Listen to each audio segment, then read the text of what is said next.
Woe to the rebellious children, declares Yahweh, who execute counsel, but not mine, and make an alliance, but not of my spirit, in order to add sin to sin, who go down to Egypt, but did not ask me, to find strength in the strong defense of Pharaoh and to take refuge in the shadow of Egypt. Therefore the strong defense of Pharaoh will be your shame, and the refuge in the shadow of Egypt your dishonor. For their princes are at Zoan, and their messengers reach Hanes. Everyone will be ashamed because of a people who cannot profit them, who are not for help or profit, but for shame and also for reproach. The oracle concerning the beasts of the Negev. Through a land of distress and anguish, from where come lioness and lion, viper and flying fiery serpent, they carry their wealth on the backs of young donkeys and their treasures on camels' humps, to a people who cannot profit them. Even Egypt, whose help is vain and empty. Therefore, I have called her Rahab who has ceased. Now go, write it on a tablet before them and inscribe it on a scroll, that it may be in the time to come as a witness forever.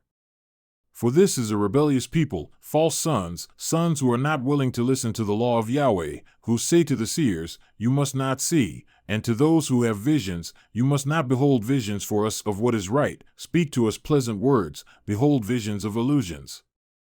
Get out of the way, turn aside from the path, cease speaking before us about the Holy One of Israel. Therefore thus says the Holy One of Israel, since you have rejected this word and have put your trust in oppression and deviousness and have relied on them, therefore this iniquity will be to you like a breach about to fall, a bulge in a high wall, whose breaking comes suddenly in an instant, whose breaking is like the breaking of a potter's jar, so ruthlessly shattered that a potsherd will not be found among its pieces to take fire from a hearth or to scoop water from a cistern. For thus Lord Yahweh, the Holy One of Israel, has said, in repentance and rest you will be saved, and quietness and trust is your might.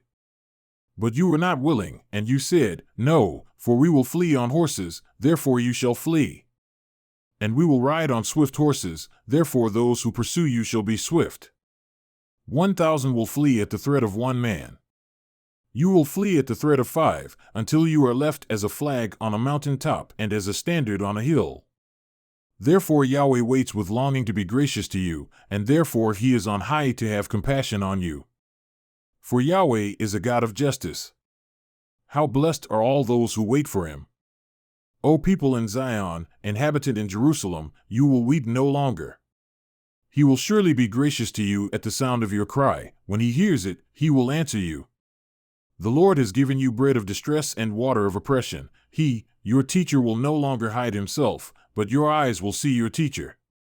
And your ears will hear a word behind you. This is the way, walk in it, whenever you turn to the right or to the left.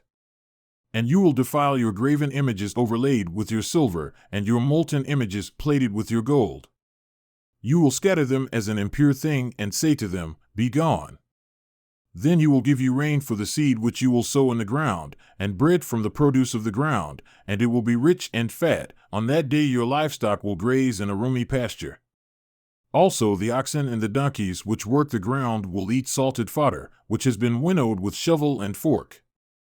And it will be that on every lofty mountain and on every lifted up hill there will be streams running with water on the day of the great slaughter, when the towers fall. And the light of the moon will be as the light of the sun, and the light of the sun will be 7 times brighter, like the light of 7 days, on the day Yahweh binds up the fracture of his people and heals the bruise he has inflicted. Behold, the name of Yahweh comes from afar. Burning is his anger and heavy is his smoke. His lips are filled with indignation and his tongue is like a consuming fire. His breath is like an overflowing torrent, which reaches to the neck, to shake the nations back and forth in a sieve of worthlessness, and to put in the jaws of the peoples the bridle which staggers one to ruin. You will have songs as in the night when you set yourself apart as holy for the festival, and gladness of heart as when one marches to the sound of the flute, to go to the mountain of Yahweh, to the rock of Israel.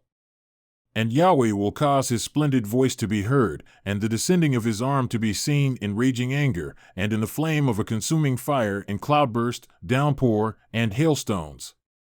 For at the voice of Yahweh, Assyria will be dismayed, when he strikes with the rod.